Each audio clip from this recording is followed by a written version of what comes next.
in Christ Jesus. Let the watchman anointing through prayers and alertness come alive in 2025. Sa Tagalog, kay Kristo Jesus, tayo ay tumalima sa kapangyarihan ng Diyos sa pananalangin at pagbabantay sa taong 2025. Amen. Bakit po yan ang mandate sa church natin? Because we are called to be watchmen, to be intercessors, to be prayerfuls, bending our knees in prayer. So true enough, ang daming nangyayari at kailangan mong lumuhod. Sabi mo sa katabi mo, kailangan mong lumuhod. Kailangan mong lumuhod sa Panginoon. Amen. Amen. Kailangan lumuhod. Praise God. Dahil maraming nangyayari. At hindi lamang po sa personal nating pangyayari, kundi lumuhod dahil sa mga nangyayari sa paligid natin. And sabi ko nga sa inyo, kung kayo miyembro sa grupo natin, at kayo po, tabi-tabi po, kung kayo po ay reactionary at kung ano-ano na pinoposte nyo about nangyayari sa Pilipinas, sabi ko sa inyo, keep your peace. Huwag po tayong magte-take ng sides. Alam ko yung iba mahal, yung mga taga Ilocos, taga bandang northern part, ay si BBM. Sa southern part naman ay kay ex-President Duterte po. So kanya-kanya tayo. May mga pastor, nakikita ko, I want you to know, as church, we do not parang may separation ng church at ang state. So hindi po gagamitin ng pulpito para magkampanya tayo ng kay presidente tayo, kay ano tayo, hindi. We pray. Di ba po, sino sa inyo nag-attend ng church at never po na walang prayer for the nation ang church natin? From the beginning, mula pa sa Pilipinas, we have prayer for the nation. And dito sa Bahrain, meron din po tayo prayer for the nation. Pag umpisa ng gawain, after ng praise and worship, prayer for the nation. Hindi natin kinakaligtaan why we love our country. And so, prayer for the nation, hindi tayo nagsaside, but we bend our knees, we pray for our nation because we want God to be God in our nation at hindi kung sino pa man ang powerful sa bansa natin. Amen. Kasi anytime pwedeng tanggalin ni Lord kung sino man, kung sino hindi karapat-dapat. So, we bend our knees, we do not take sides, we do not post anything anti-president natin or we are siding about what happened sa ating ex-president. Huwag po tayong magpo-post. Sinasabihan ko na kayo, mag-post tayo ng nakakalugod sa Panginoon. We post the words of God. Amen. So, kahit na alam ko kung sino yung tibok ng puso nyo, pero let's keep our peace and let us pray God. Let's know what God's heart is towards our country, Philippines. This is revival. God is, minsan nagiging chaotic muna ang bansa para lang dumating ang revival ng Panginoon. So kung magulo man, wag po tayong magulumihanan, wag po tayong sasama sa flow, but we will make our stand what the flow of the church is, watchman anointing. Amen. We will pray and pray and pray. Push. Pray until something happens. Amen. So ang church ng JCSGO, mananalangin. Kaya may mga kapatiran na tayo nakita ko na nagpo-poste na, pini-PM ko na sila. Sis, we don't take sides. Sabi ko, PM agad ako. So kung hindi kayo nakaka-receive ng PM sa akin, siguro hindi ko napansin yung poste nyo o di kaya hindi nadaan sa akin. Pero pag nadaan sa wall ko, namumulis ako, sis, di tayo. Lalo na kung ano ng mga pinagsasasabi, out of emotions. It's not about your emotions. It's about what is the heartbeat of God. Amen. In control si Lord. Trust God. Amen. Minsan tayo pa yung apektado. Hindi naman apektado yung mga ibang partido. Tayo yung masyadong nag-aapektuhan. Kaya po, I'm telling you, pray. Sabi mo sa katabi mo, pray. Huwag ka kung ano-anong poste dyan. Pray! Amen! Kung magpo-poste ka man something that is not, that has nothing to do with all those issues. Bakit? Yung mga issue na yan, minsan di alam ko alin ang tama at mali. Bakit? Kanya-kanyang opinion. Tapos may sarili pa tayong opinion. Minsan mas magaling pa tayo, hindi man tayo abogado. Amen. So, what we need to do is to keep our peace, to tumahimik tayo, manalangin, Lord, anong kailangan naming gawin as Christians? How can we make a stand as Christians? Hindi yung Kristiyano ka pero iba-ibang lumalabas sa bibig mo, mamaya-maya, ay, akala ko Kristiyano to. Bakit may mga mapupulaan pa tayo. So, keep our peace and stay rooted in the Word of God, and the Word of God will help remove our doubts and fears sa isip natin sa mga nangyayari. Amen. So all is well. All is well with my soul. The Prince of Peace is Jesus. Siya po ang manguna sa bansa natin. Amen po ba? Are you ready? Okay, so dito po tayo sa ating topic. Our topic is prayer of confession and consecration. So ang month na to is a month of prayers dito sa kanila. So month of prayer din natin. Amen. So last week ang topic natin is prayer of wrestling in prayer. Ngayon naman ang topic natin is prayer of confession and consecration. So humanda ka kapatid, may gagawin si Lord ngayon. Amen. Are you ready? Online, are you ready? Amen. So basahin po natin ang ating text, foundational text natin. Ito yung prayer po ni David. Nung si David po ay nagkasala at na-realize niya na mali po yung kanyang ginawa. Foundational verse natin, Psalms 51:10-13. Ready? Read. Create in me a clean heart, O God, and renew a steadfast spirit within me. Do not cast me away from your presence, and do not take your Holy Spirit from me. Restore to me the joy of your salvation, and uphold me by your generous spirit. Then I will teach transgressors your ways, and sinners shall be converted to you. New King James Version ang ginamit ko. Sa ibang version naman, mas iba rin yung atake nila, pero parehas pa din ang meaning po nito dahil salita ni Lord. Amen? Hindi tayo nag-favor ng one version to the other because minsan pumipili lang ako ng mga version na yun yung parang sanay kong gamitin, pero you can always find your own version kung saan mas maliwanag. Pwede ding Tagalogin natin.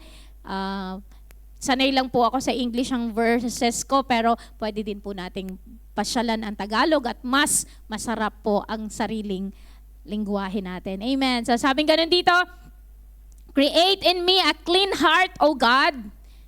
Such a beautiful prayer. Alam nyo, when you're praying to God and you know, alam naman niya lahat kahit mga kasalanan natin, hindi nalingid sa paningin ng Diyos. Hindi tulog si Lord at hindi niya alam kung anong ginagawa natin kung tayo ay nagkakasala. Kaya sabi niya, create in me a clean heart. Lord, create in me a clean heart and renew a steadfast spirit within me. Very personal ang prayer. At in-open niya yung puso niya. Sabi niya, do not cast me away from your presence. Lord, wag mo ko hayaang mawalay sa'yo. Hello, wag mo akong i-cast away, Lord. And wag mong tatanggalin ang Holy Spirit sa akin. Ang Holy Spirit is the presence of God. Wala dito si Jesus Christ, but His presence, the Holy Spirit ay kasama natin. Amen. Sabi niya, restore to me the joy of your salvation. I-restore mo, Panginoon, yung joy of your salvation. Bakit? Sometimes, kilala mo ang Panginoon pero wala na yung joy sa puso mo. Hello? Hindi ka na masaya? Napipilitan ka na lang sa ginagawa mo. Restore to me the joy of your salvation and uphold me with your generous spirit. Lord, i-uphold mo po ako ng Espiritu. Then I will teach transgressors. O, tuturo ko naman sa mga makasalanan ang yung ways at sa mga, transgressors at sinners. Isa lang po yan. Transgressors, I will teach transgressors your ways, and sinners shall be converted to you. At yung mga makasalanan, kumbaga, makakonvert. Bakit? Siyempre, sasabihan mo yung mga makasalanan, iti-teach mo about Jesus, magbabago sila, manunumbalik sila sa Panginoon. Alam nyo, this is the prayer of David. Sinasaliksik niya yung puso niya. This is a very honest prayer. Kumbaga, alam niya na nagkasala siya. Sino sa atin, alam natin pag nagkakasala tayo? Aware ka na nasaktan mo si Lord. Sino sa inyo aware? Kung pag nasasaktan mo si Lord, aware ka. Pero minsan, na alam na nating nasasaktan natin si Lord, the choice is, yung sasabihin ba ng mga tao o yung sasabihin ni Lord? Minsan, nandun pa rin tayo sa choice na confused ka pa. Yung sasabihin ba ni Lord o yung mga sasabihin ng tao? Minsan ang takot mo yung tao, hindi yung si Lord eh. Nagkakaintindihan tayo? Malinaw ba ako sa online? Parang nahihirapan ako, parang mahina. Feeling ko mahina. Sa online ba malakas ako? Okay, ayun. So, alam niyo po ba na parang dumadating tayo sa point na hindi natin masunod si Lord kasi may mga iba tayong taong kinoconsider. Mas parang mas napapahalagahan natin yung mga tao kesa yung Panginoon po natin na dapat sana siya ang number 1 sa buhay natin. So, alam niyo po ba, itong prayer na to babalikan natin. Tignan natin ang kwento nito. Kung alam niyo po yung kwento, samahan niyo ako. Pero sa mga hindi alam ang kwento nito, nagkasala po si David ng patong-patong. Kasi hindi lamang siya nanguha ng babaeng asawa ng may asawa. Nagkasala siya, he coveted the wife of Uriah. Pinapatay pa niya si Uriah. Hello. Patong-patong. Minsan, alam niyo po, hindi lang minsan, madalas ang kasalanan, nag-iimbita pa ng maraming kasalanan. Kaya, tabi-tabi po, I'm here to just share the word and may the word convict you, but I'm not here to condemn you. I'm not here to tell you kung ano man yung kasalanan ninyo. I-expose ni Lord, ng salita ni Lord, kung ano man yung kasalanan natin as we bury ourselves to the Word of God. Amen? So, take it as in, si Pastora naman, pinipersonal na naman ako na naman. Hindi po.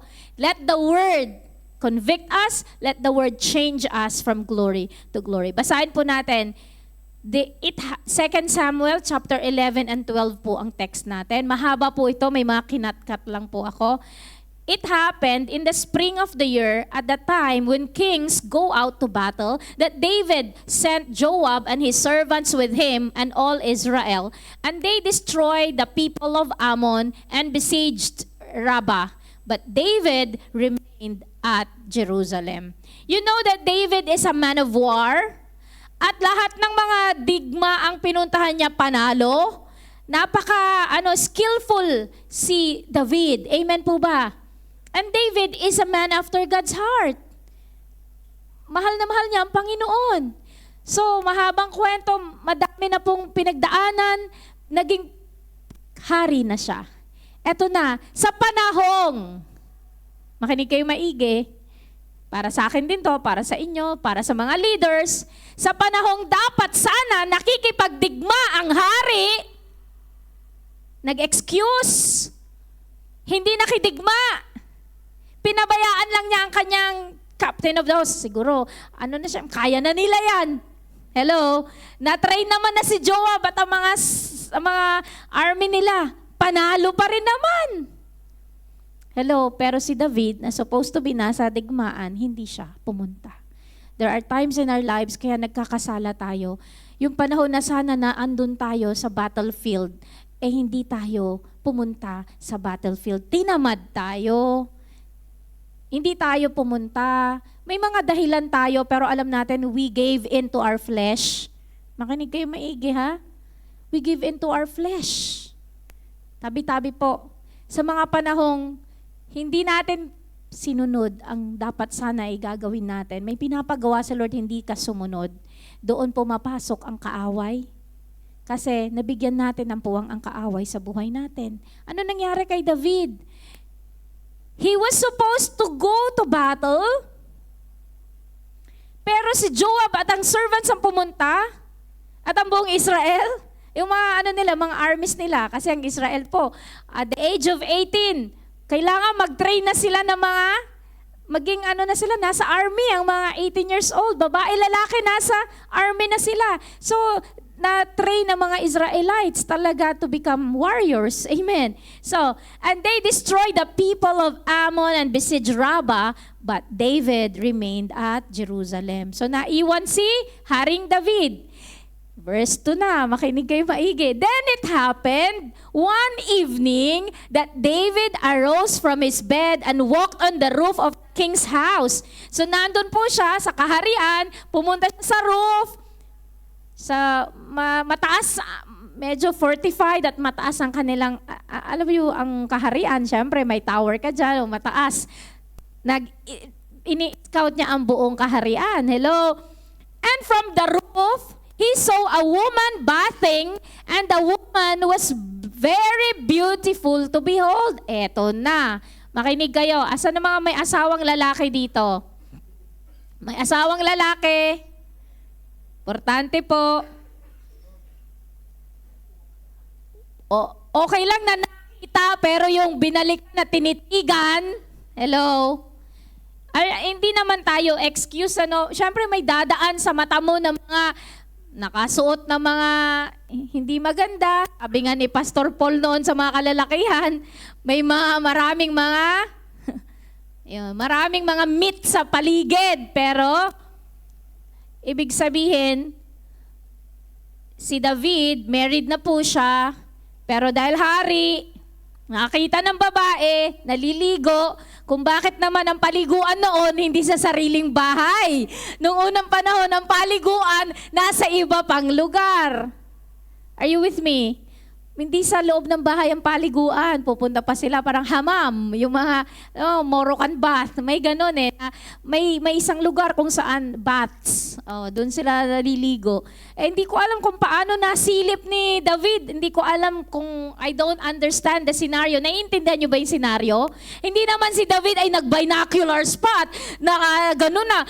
Sino kaya ang mga naliligong babae dito? Hindi ko alam kung anong ginawa ni David. Bakit niya nakita na may naliligong babae? Ito ba naman si Bathsheba ay careless at naligo na lang sa labas ng... I don't understand, but then, bring us to the time of the Bible. Iba kasi, ngayon may sarili na tayong mga private room, private na liguan, pero noong unang panahon, ang mga even kamahalan, naglalakad sila, papunta sila sa kanilang, sa paliguan. Alam niyo yun, hindi sariling room. May mga lugar na doon ang paliguan. So, may mga biblical accounts pa na right after alam niyo, yung mga menstrual period ng babae, they will go to the baths. May mga ganong hindi na natin maintindihan kasi ibang panahon yun sa panahon natin. So si Bathsheba ay naliligo. Napakaganda.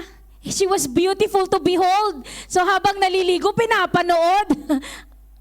Hindi ko alam kasi hindi ko din maintindihan, pero she was beautiful to behold. So David sent and inquired about the woman. Sino yung babae na yon?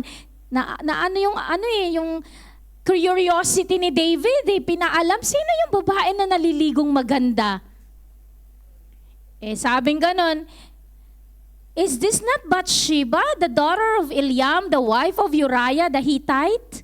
Kung kayo may mas maganda kayong account at kwento about Bathsheba, tell me what is the story. Pero I understand based on what I read in the Bible. So, siya po ay si Bathsheba, napakaganda, at may asawa. Sabi mo may asawa. Okay, boundaries ha, may asawa.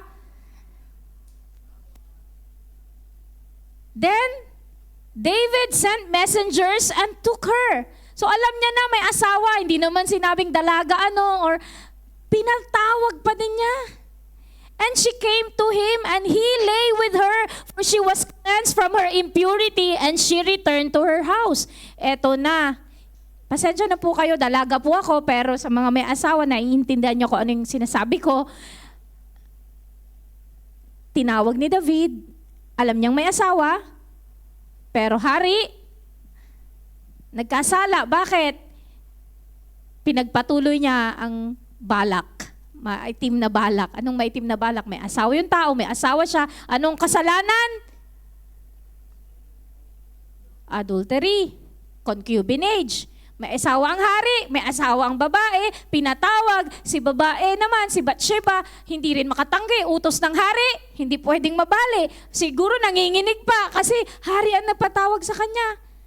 Hindi naman tuwang-tuwa siya na, ay, nagustuhan ako ng hari. Hindi, married siya.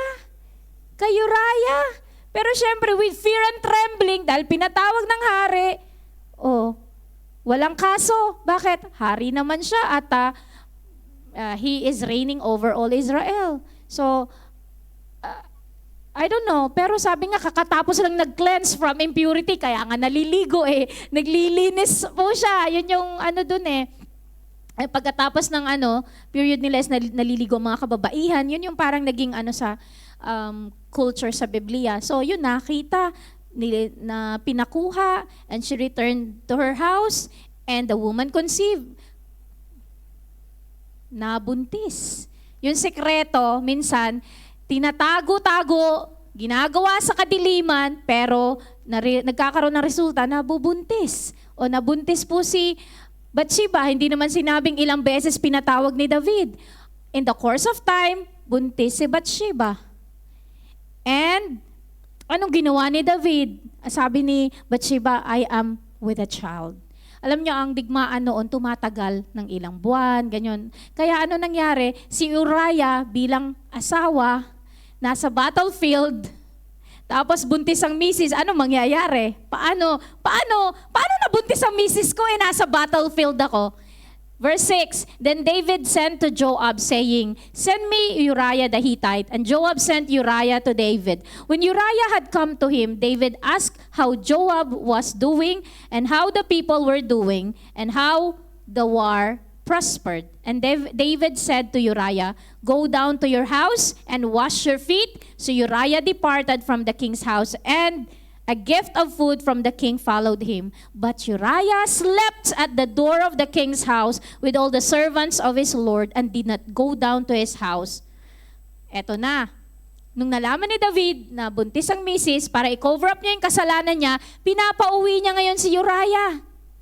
May gift pa nga pero si Uriah bilang isang tapat na army ng hari, alam nyo, pag may affairs, like may war affairs, so civil affairs, war affairs, ang mga sundalo, hindi sila umuwi sa kanilang bahay. Hindi sila, kumbaga, they don't find pleasure to sleep with their wife. Kasi nga, pakikipagdigma ang nasa focus nila. So si Uriah hindi umuwi. Nandun lang siya natulog. Nung nalaman ni David said to Uriah, Did you not come from a journey? Why did you not go down to your house? Bakit hindi ka umuwi? Galing ka sa journey, yung pakikipagdigma. Pero ang sabi ni Uriah, The ark and Israel and Judah are dwelling in tents, and my lord Joab and the servants of my lord are encamped in the open fields. Shall I then go to my house to eat and drink and to lie with my wife? As you live and as your soul lives, I will not do this thing. Ang ganda ng puso ni Uriah. Napaka-loyal, alam mo yun, isa siyang tunay na army. Sabing ganon ni David, bakit hindi ka umuwi?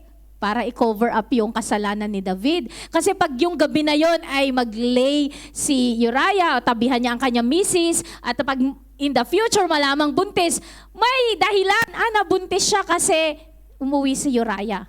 Pero alam nyo, si Uriah, tapat sa kanyang pangako at sa kanyang pagkakatawag bilang servant, hindi siya umuwi. Eto na, aburido na naman si David. Kasi nga, hindi mako-cover yung kanyang kasalanan. Then David said to Uriah, Wait here today also, and tomorrow I will let you depart. So Uriah remained in Jerusalem that day and the next.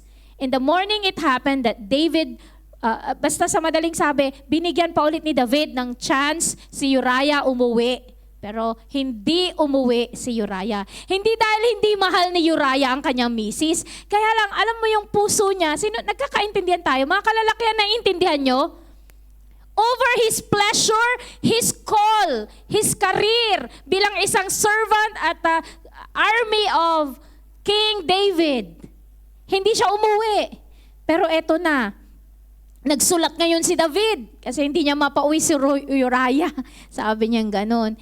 And he wrote in a letter saying, Set Uriah in the forefront of the hottest battle and retreat from him that he may be struck down and die.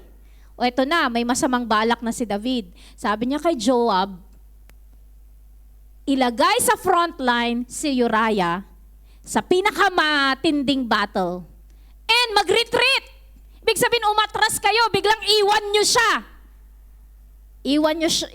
Kumbaga iwanan yung mga batch na yon kasama si Uriah, iwan and retreat from him that he may be struck down and die. Para siya ay mapatay.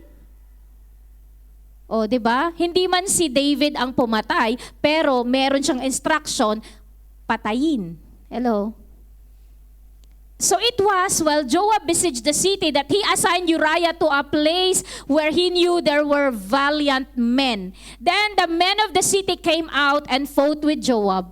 And some of the people of the servants of David fell, and Uriah the Hittite died also. Nakakaintindi kayo? Nandun kayo sa page? Naiintindihan niyo ako? Are you there? Then Joab sent and told David all the things concerning the war. Ito na, reporting. Chief of staff reporting to the king. Sabi niya ganon,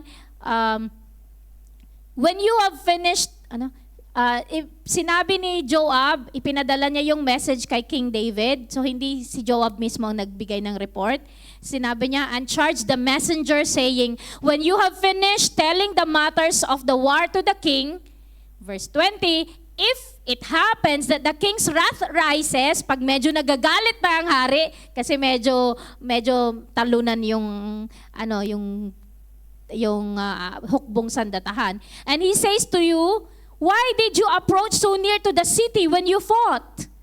Did you not know that they would shoot from the wall? Who struck Abimelech, the son of Jeru-Beshet? Was it not a woman who cast a piece of millstone on him from the wall so that he died in Thebes? Why did you go near the wall? Kumbaga may instruction pa si Joab.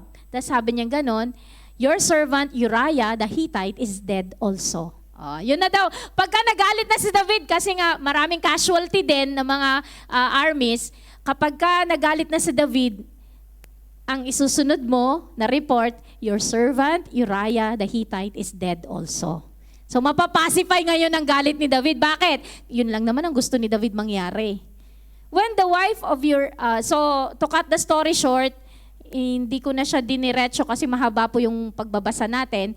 So nasaan na ako? Nasa 21 ako. 26 na. When the wife of Uriah heard that Uriah, her husband, was dead, she mourned for her husband. Siyempre,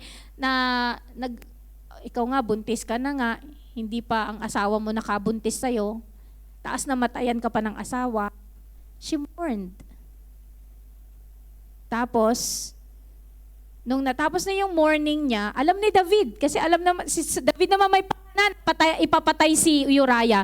David sent and brought her to his house, and she became his wife and bore him a son. So, si David, dinala niya na sa palasyo si Bathsheba, and nabuntis nga at anak nila yon. Pero alam nyo, nagkasakit ang anak ni David, and si David po ay nag-prayer and fasting pa nga nun eh. But the thing that David had done displeased the Lord. Ibo-bold letter ko to, no? But the thing that David had done displeased the Lord.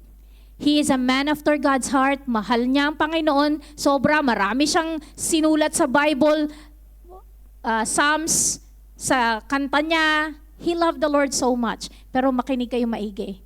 One instance na ginawa niya sa buhay niya, nag-displease sa Panginoon.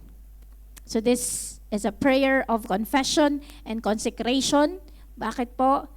I want you to know na kailangan dumating tayo sa point of realization. Ano ba yung mga bagay na ginagawa natin na hindi nakakalugod sa Panginoon? And let us put it to heart na minsan matigas na tayo. Tagal na akong Kristiyano. Pero may mga bagay pa sa buhay natin na ginagawa natin. David knew God. David loved God. Nung bata pa siya, andun pa siya sa shepherd boy pa lang siya. Nagpe-play po siya ng instruments, nag-worship sa personal sa Panginoon. Hello, nakipagdigma siya kay Goliath nung panahong nakipagpatin pa siya at hindi pa siya hari noon, nakipagdigma siya at sabi pa niya, lalabanan kita sa pangalan ng aking Panginoon. At no, paano siya lumaban? With kumuha siya ng 5 smooth stone and ginamit pa niyang sling, ano tawag dito, yung tirador or ano ba yun, slingshot. Oh. Yun ang ginamit niya at natumba niya ang isang Gulayat. Ganon po siya katindi manampalataya sa Panginoon. But one day, on the day na supposed to be nasa battlefield, hindi po siya pumunta sa battlefield. Nag-excuse muna siya. Dito muna ako. Magpapahinga muna ako. Hindi muna ako makikidigma. Just one day, one night. Or one season. Kasi ang digmaan hindi one night lang. One season. Nagpahinga siya. Pero ano nangyari? Pinasok siya ng kaaway. Listen to me. Huwag mo sabihin, ay pastora, matatag ako. Minsan, matatag tayo, pero there are times in our lives, huwag kang pakasi sigurong matatag ka. Isang ano mo lang, dos mo lang ng paa mo, mapapahamak ka. Are you with me? And it will turn, alam mo yun, makakrush yung mga pangarap mo at mga lahat-lahat ng naumpisahan mo sa Panginoon, bigla na lang magugupo. Bakit? On one day that God was telling you to go, you did not go. What happened? Napahamak ka tuloy. Nakakita ka ng magandang babae. Hindi to pang lalaki lang makinig kayo maigi sa mga kalalakihan. Pati mga babae, nangungusap ako sa inyo, hindi lang naman puro lalaki ang may kasalanan. May mga babae din po may kasalanan. Hindi man adultery, sa ibang bagay. Mga tukso na yung budget mo na ibili mo pa ng mga ibang bagay. Hello, marami tayong kasalanan and we come before God. We ask God for forgiveness. Amen. Eto na, chapter 12. Pasensya na kayo, mahaba. Kwentuhan po ito. Kwento sa Biblia. Basahin natin anong nangyari. May pastor sa buhay ni Nathan. Amen. May overseer. May tatawag, ipapastor's office ka, Brother Jericho. may nagkakaintindihan tayo. Then the Lord sent Nathan to David, and he came to him and said to him, eto na, nag-uusap si David at saka si Nathan. Si Nathan pumunta kay David at sinabi niya, there were 2 men in one city, one rich and the other poor. The rich man had exceedingly many flocks and herds, but the poor man had nothing except one little old lamb which he had bought and nourished. And it grew up together with him and with his children. It ate of his own food and drank from his own cup and lay in his bosom, and it was like a daughter to him. So, kiwento, rich man and poor man. Yung poor man, meron siyang kaisa-isang little hindi ko alam kung paano i-pronounce yun, ewe lamb. A baby lamb. Tapos, inalagaan daw niya, ninourish niya, lumaki yung alaga niya, okay, kasama ng mga anak niya, tapos mahal na mahal niya yung lamb na yon.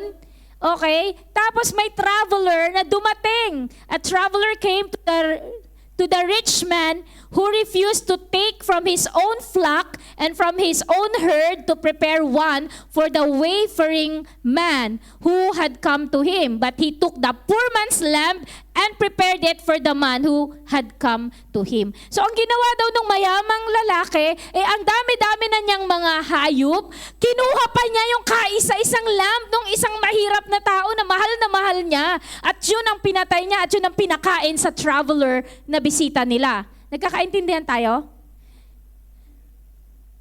Tapos, sabing ganun dito, nagalit. So David's anger was greatly aroused against the man. And he said to Nathan, as the Lord lives, the man who has done this shall surely die. And he shall restore fourfold for the lamb, because he did this thing and because he had no pity. Nagalit si David. Sabi niya ganon.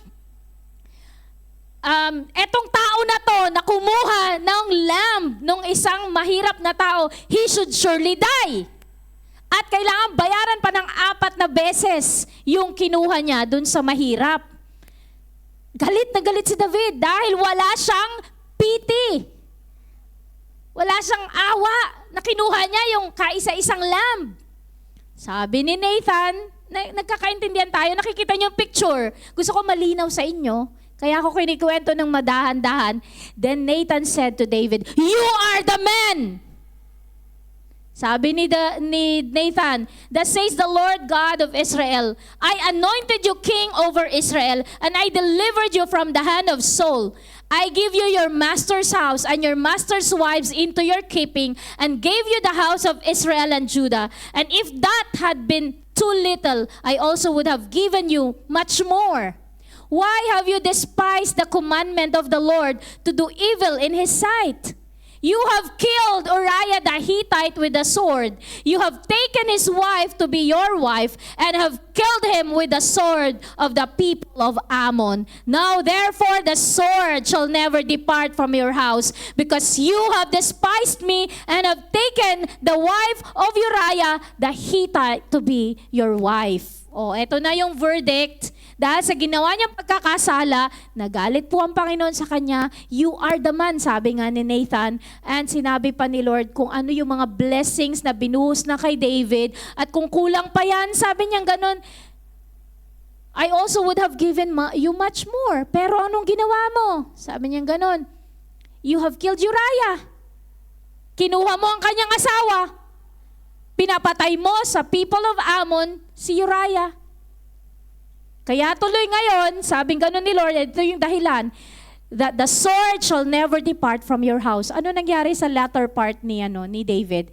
Nag-alsa ang kanyang mga anak, nag-away-away ang mga anak niya, at to the point na kinuha yung pagkahari sa kanya nung kanyang anak, na nagkakaroon pa ng matinding away. Kung will you go down to the history, kung paanong yung anak niya ay kinukuha pagiging hari niya, ang gusto pang mangyari nung isang anak niya hingin pa yung asawa ni David na nung katandaan na ni David, may babaeng nag-aalaga sa kanya.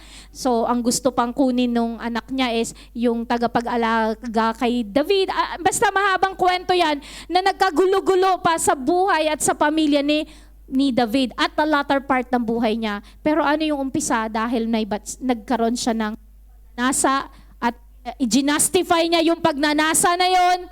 Minsan, yung pagnanasa nandyan, pero i-crucify ang katawan. Amen. I-crucify nyo. Pag may mga nararamdaman kayong maling pagnanasa, mga kalalakihan, o kahit kababaihan pa, crucify that flesh in Jesus' name. Amen. I am crucified with Christ.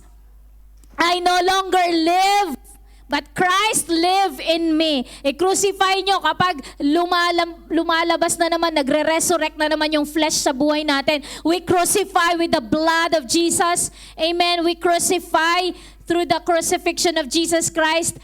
Kasama na po tayong namatay doon, pati yung flesh mo, pati yung mga nararamdaman mong mga kasalanan or pagnanasa sa katawan mo, lust of the eyes, lust of the flesh, the pride of life, lahat ng yan, i-surrender natin sa Panginoon. Amen. So ano nangyari dito?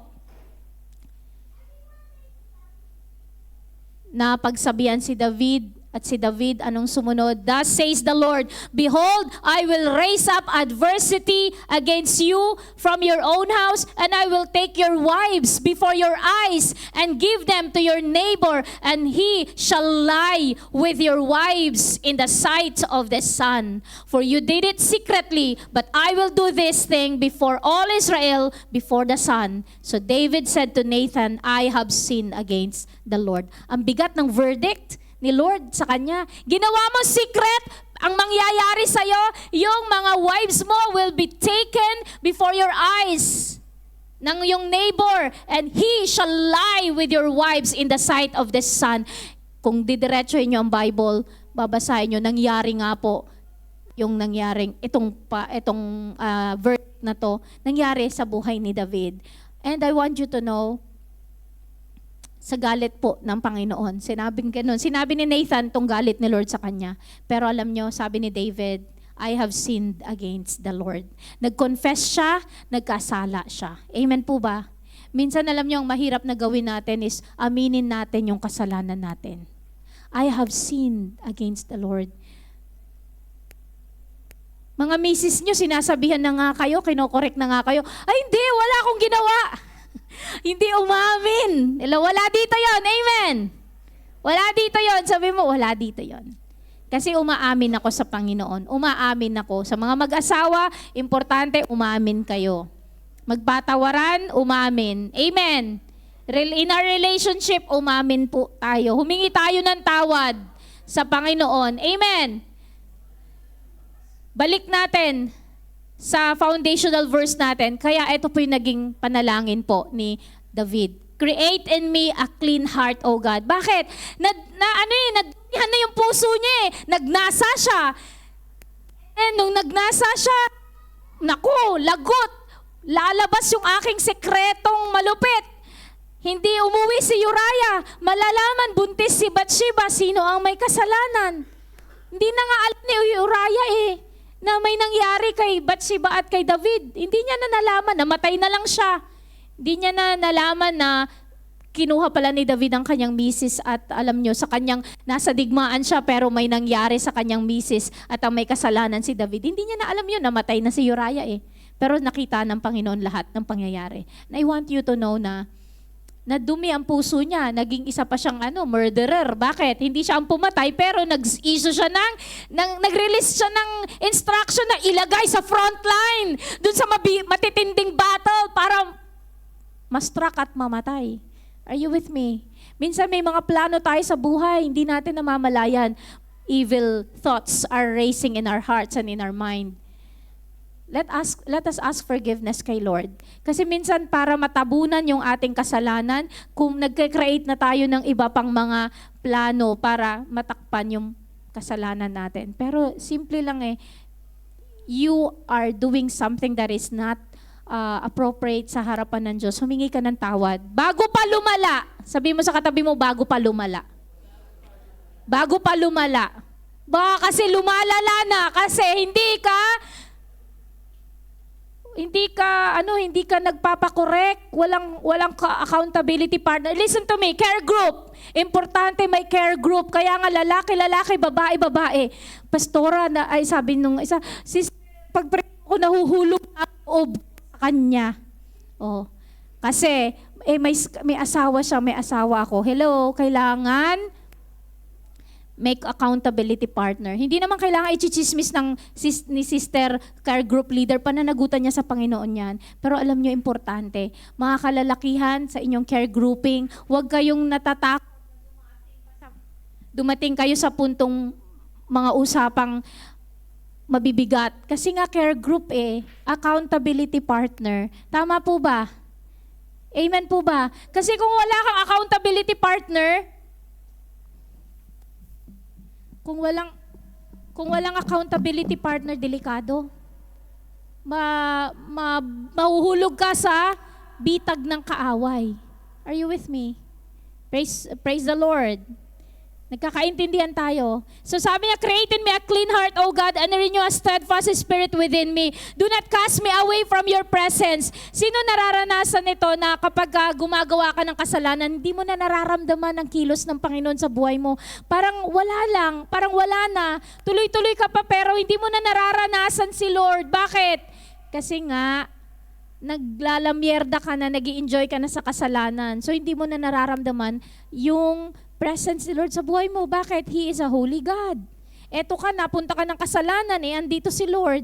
Sabi mo, parang wala akong nararamdaman na, parang wala ka ng excitement umattend, wala ka ng excitement. Nagkakaintindihan tayo. Kasi you're starting to drift apart, to drift away from the Lord. Amen po ba? Hindi ako yon, sabi mo sa katabi mo. Bumabalik agad ako kay Lord. O nag-open up ako, pastor, sister, o brother, may problema ako. Pag-pray mo ako. Alam nyo, napaka-importante nun. Accountability partner. Sabi mo, accountability partner. Sabi mo sa katabi mo, accountability partner. Yung private ka masyado, walang nakakaalam ng nangyayari sa buhay mo, mahirap din yon. Bakit? Hindi, kaya ko to, pero hindi mo alam yung kaya mo, sinusubukan ka din ng kaaway sa pagiging independent mo, yung kaya mo, mapapahamak ka pala. You need an accountability partner. Amen. Restore to me the joy of your salvation and uphold me by your generous spirit. Then I will teach transgressors your ways and sinners shall be converted to you. Amen. Kapag ikaw ay na-lift up dun sa kalagayan mo, ikaw din ang gamitin ni Lord para mag-lift up pa ng marami. Amen. Kaya mo naiintindihan na ngayon kung paano lumabas sa tanikala ng alcohol, kasi dati kang alcoholic. Alam mo na kung paano lumabas sa tanikala ng addiction ng drugs, kasi dati ka at napagtagumpayan mo. Alam mo na kung gaano kahirap, ang mahulog sa mga, anong tawag dito, sa pagkalulong sa sugal, kasi dati ka doon, pero inangat ka ng Are you with me? Alam mo na, and you can minister to people. Dati ikaw din, nag-fall ka din. Pero alam mo na ngayon, ang hirap palang bumangon pag ikaw ay nahulog. Amen. Kaya eto ka na ngayon, burden mo yung mga tao na nahuhulog, na sila i-restore. Bakit? Dumaan ka din doon. Are you with me? Kaya ganun din si David, ang sinabi niya, as we close, if the Lord is talking to you right now in your heart, may mga nire-reveal si Lord sa puso mo na dapat mong i-confess, come to God and confess to God. And if you need someone, an accountability partner, hindi kailangan madami. Isang tao na mapagkakatiwalaan mo na kaya mong i-share kung ano yung kalalagayan mo, kung ano yung sitwasyon mo, please share it. And ipag-pray, seal it in prayer. Huwag nyo pong hahayaan na maging tampulan ng kwentuhan at chismis. We don't want it in the church to be maging, baka pag-usapan ako, baka i-chismis ako. No, hindi yun ang natin, ang concern natin. More than anything else is ma-store ang tao. Hindi para i-chismis natin ang tao. Amen po ba? Because ang chismis, walang magagawa yan sa atin. Mapapasama pa tayo. But when somebody tap you, o brother, may pinagdadaanan ka, let me know, tell me, baka may maitulong ako pag-pray natin. And then you start to open up. Don't be afraid. Share it. Dahil gagamitin ni Lord yung tao na yon para i-minister ang kagalingan sa buhay mo. Amen po ba? Amen. At kapag si Pastora nag-step into the picture at naging Nathan, wag po kayong magagalit. Because the Lord has a separate dealing with me. When I am praying and the Lord reveals your face in my prayer life, or i-reveal ni Lord sa akin, you're always my thought throughout the week, and the Lord is telling me something, at kapag ikaw ay kinausap ko, huwag kang matatakot. I'm just the Nathan of this church, telling you kung ano yung mga dapat at hindi. And telling you the word of God, but I have nothing against you. I am here as a spiritual director, as overseer, para ikaw ay bigyan ng warning. At the end of the day, hindi ako, kundi si Lord pa rin ang masusunod. Amen po ba? Let us pray. Prayer of consecration. Basahin po natin ito. I just copied it and pasted it because I was reading some verses and then nakita ko po may prayer of consecration. Mahaba pa to, kinat ko lang to dahil ayoko nang baka makalimutan ninyo yung I just want you to read with me and be sensitive dun sa mga words na madadaanan po natin. Prayer of consecration. Jesus, I come to you in humility. Circumcise my heart. Cut away sinful flesh, my pride, all that separates me from your life. Cut loose those things that have a grip on my heart. Cut away the veil that separates me from you. Cut away negative emotions like anger and hatred, fear, especially fear and sin. I repent of every idol in my life, including political or ideological movements. Forgive me when I take a knee or bow my head to idols in the name of social justice. The kingdom of God is my home, and in that kingdom there is perfect equality. I repent of ever believing I am the owner of the gifts you have given me. I repent of stealing your glory and trying to make it my own. Jesus, I repent of looking for my security, value, and comfort in the world instead of you. Forgive me if I lack the courage to stand against culture when I allow culture to replace you on the throne of my life, especially cultural movements rooted in the occult. I want to worship you alone, but too often I have fallen far short of that desire. I repent, Jesus. Forgive me. I forgive myself. Siguro tumayo tayong lahat habang binabasa. Mahaba pa po ito eh. Pero mas maganda, iniintindi natin kahit dahan-dahan. Jesus, with your help and your power, today, consecrate everything to you. All I have and all I ever have, all I have given, I have been, all I am, and all I will ever be. I offer it all up to you, Lord. I consecrate my time, my possessions, my wealth, reputation, family, relationships, street to you. I consecrate and offer up my hope, dreams, desires, and will to you, Lord God Almighty. They all belong to you, for you alone own the cattle on 1,000 hills. I consecrate all of this to you for your purposes and your glory. I consecrate each day to you. I consecrate my hands, my eyes, my thoughts, my words, emotions, and my actions to you every day. I offer them to you as instruments of righteousness. Sanctify all of this, that they may be living sacrifices, holy and pleasing to you. Jesus, I offer up and consecrate to you all my pain, hurt, anger, hatred, sin, fear, bitterness, resentment, sorrow, and unforgiveness. All of the defiling, desecrating, and unrighteous acts done by me and done to me. Jesus, I want to be holy and whole. Heal me emotionally. Deliver me spiritually. Heal my body. Set me free from shame and guilt, fear and anxiety, depression and despair. Break any curses spoken over me by myself or others. I consecrate to you the times I have allowed myself to be offended.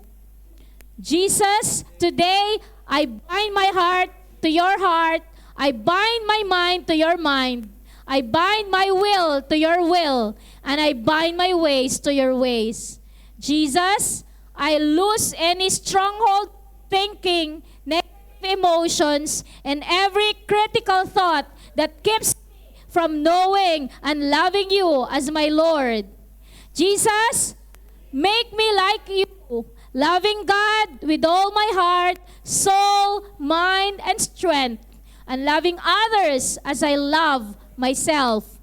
Help me to make you first so that I can serve you and others with no thought of my own reward. Help me to be servant to the world, walking in peace and joy, secure in the knowledge that you will never abandon me or forsake me. Tuloy po natin. Help me daily to give up the right to myself, not for any benefit to me, but for your kingdom purposes and your glory. Jesus, I want you to be the thought that moves me to action, the gate by which I enter, the road I walk along, the purpose for which I live, and the destination I am yearning for you. And you alone are the highway to holiness. I want to be on that highway. I consecrate myself and my things for these purposes, but without you in my life, none of this is possible. Jesus, I need you every day. Amen. Malapit na po. Jesus, be my vision, my mission, my peace, my joy, and my hope. Open the door of my heart so I can release the kingdom of God into the kingdom of the world. Take back the territory, push back the darkness, and defeat power of evil as your grace and power working through me. Allow using the gifts you have given me. Jesus, protect me from attacks of Satan and his demons, large and small. Place a shield of protection around me and assign angels to watch over me. As soon as I surrender myself to you, I am on Satan's radar screen. Hide me as I meet you in the secret place and hold me close. Lord, I trust you. Help me now to place all in your hands. For you are faithful. Apart from you, none of this is possible. There is no better place to live under the wings of my Savior, Jesus Christ, the lover of my soul, spirit, soul, and body. My Lord and my God, my Father, my friend, my protector, my deliverer, and my healer. I ask all this in your name, Jesus Christ, Lord God Almighty, Creator and King of the universe, believing by faith that this work has already begun. Hallelujah! Amen! Praise the Lord. Maaring naintindihan nyo yung iba hindi nyo masyadong nakuha, but I want you to know it was a beautiful prayer of, kumbaga, hindi natin ma-express kung paano natin sasabihin. At least some of the words matter to us. Amen. And so, this time, I just want you to close your eyes and come to God. Hindi na yung prayer na binanggit ko, sarili mong prayer ngayon. Lord, I confess. I want to confess to you. I want to repent, oh God, sa mga panahong minsan scroll ka lang ng phone mo pero may pumasok na mga malalaswa at minsan nagduduel ka doon, may nakita ka, tumitig na yung mata mo and nagkasala ka na and all these things, napakasimple lang pero you know yourself. And this is the time to confess to God.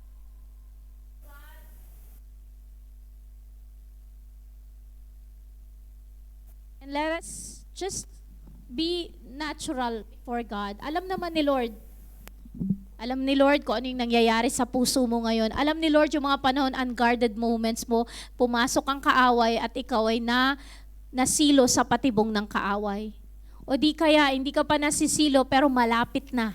Kasi lagi ka nang binubulungan ng kaaway at malapit ka nang bumigay.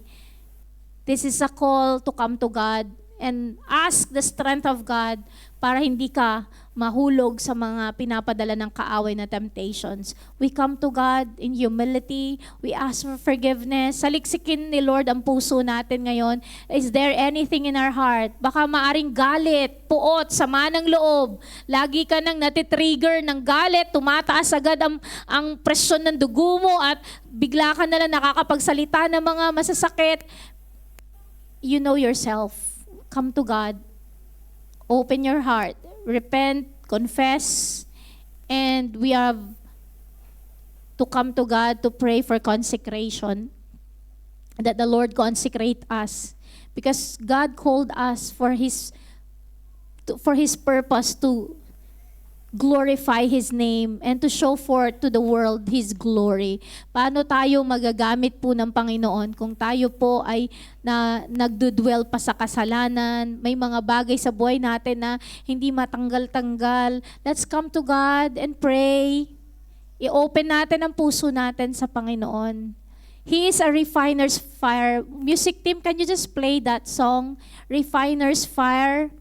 We come to God. Nandito tayo para magpalinis sa Panginoon. Nandito tayo para pabago kay Lord.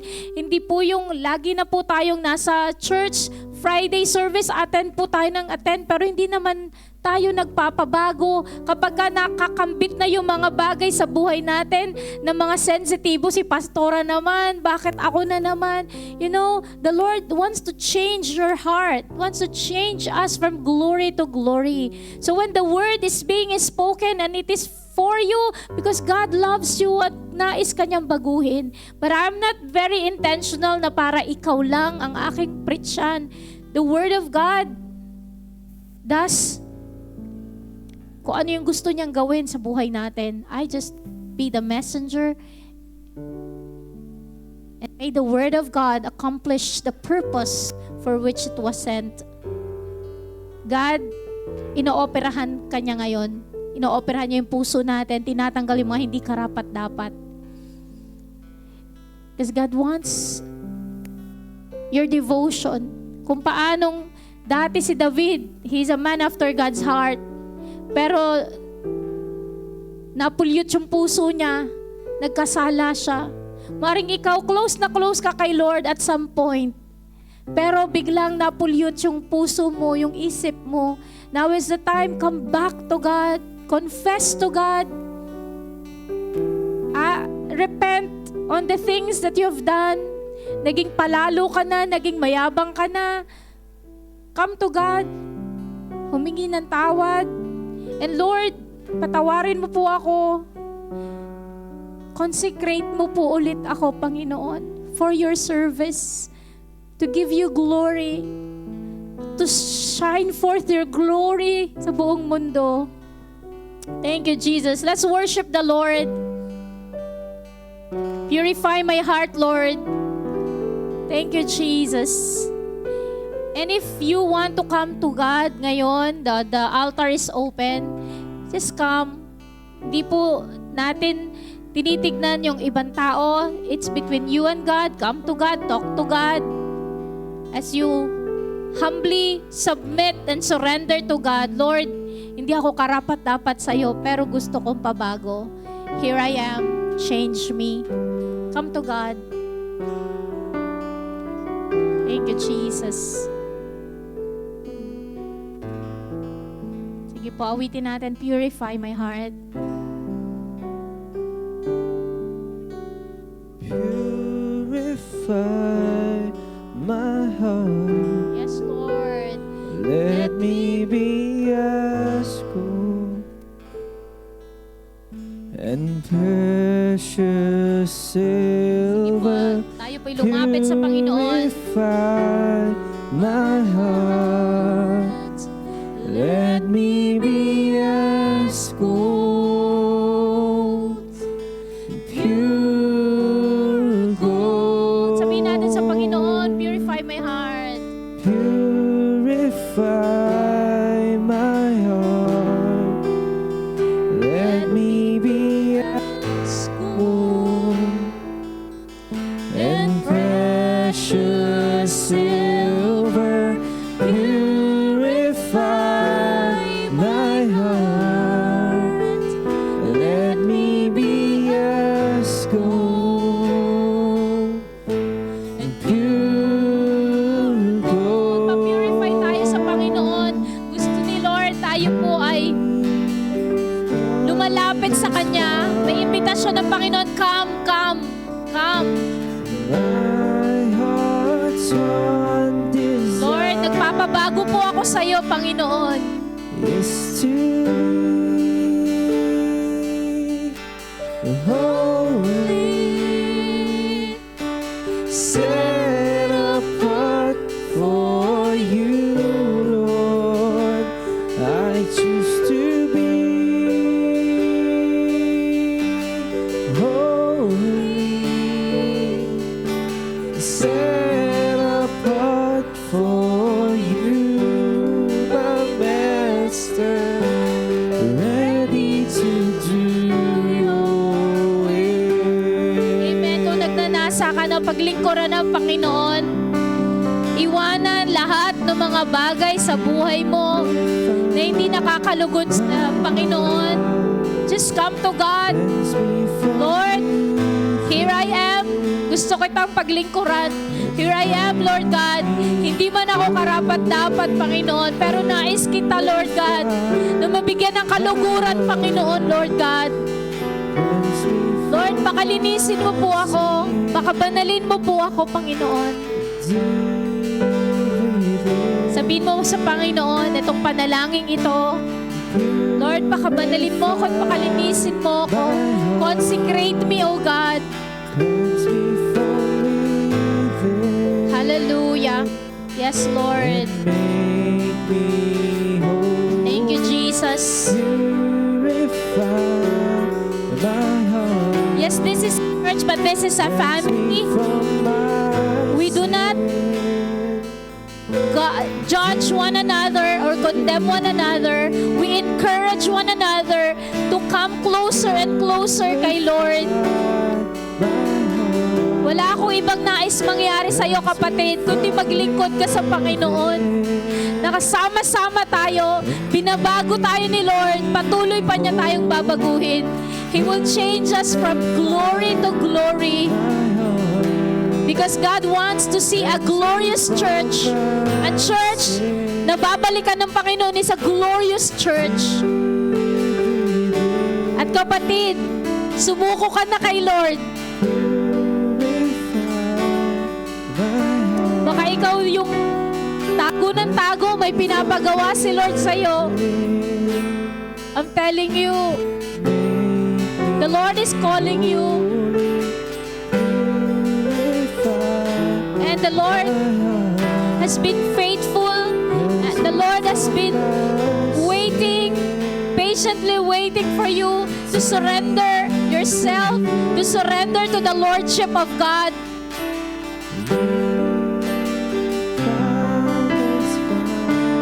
I'm giving you the opportunity. Lumapit sa Panginoon at sabihin mo sa Panginoon, Lord, nagpapatinis po ako sa iyo. Humingi ng tawad sa mga nagawa kong kasalanan. Nais ko pong muli mag-apoy, maglingkod sa iyo, Panginoon. Burn, let your fire burn in me, burn in me, burn in me, Lord. Burn the dross, burn impurities in my heart, O Lord. Purify me, make me as pure as gold, Lord. Purify me, Lord. Purify me, Lord. Hallelujah. Thank you, Jesus.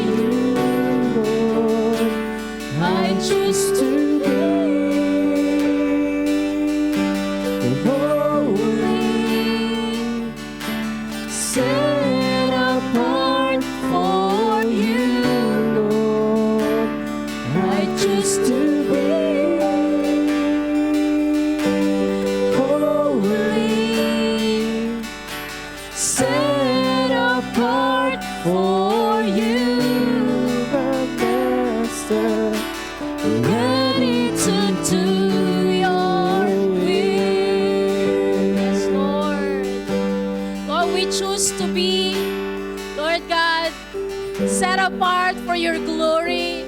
We choose, Lord God, to be used for your kingdom, to be used for your glory. And we will not, Lord God, be used by the enemy, by the world, oh Lord God.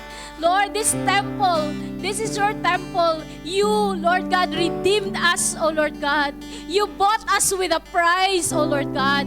Hayaan mo, Panginoon, na ang katawang ito, Lord, ay maging set apart for your glory alone, Panginoon. Lord, we thank you, Lord God. Bawat isa sa amin, dito, Lord, sa church na to, hayaan mo, Panginoon, no, Lord, we will continue, Lord God, to endeavor to pray a prayer of consecration. Na yes, God, maaring marami pa kaming mga flaws, pero Lord, hindi kami mananatili doon. Because we will pray to be consecrated. We will pray na maging ang buhay namin ay kalugod-lugod sa iyo upang may paglingkod namin, Lord God, ang mga nalalabing taon ng buhay namin, Panginoon. Lord, we thank you for your love. We thank you for your abundant grace in our lives. Buhay pa kami kasi maglilingkod pa kami sa iyo, Panginoon. Lord, we just give you all the praises, all the glory. Ito po ang aming samot dalangin, Panginoon. In Jesus' name we pray.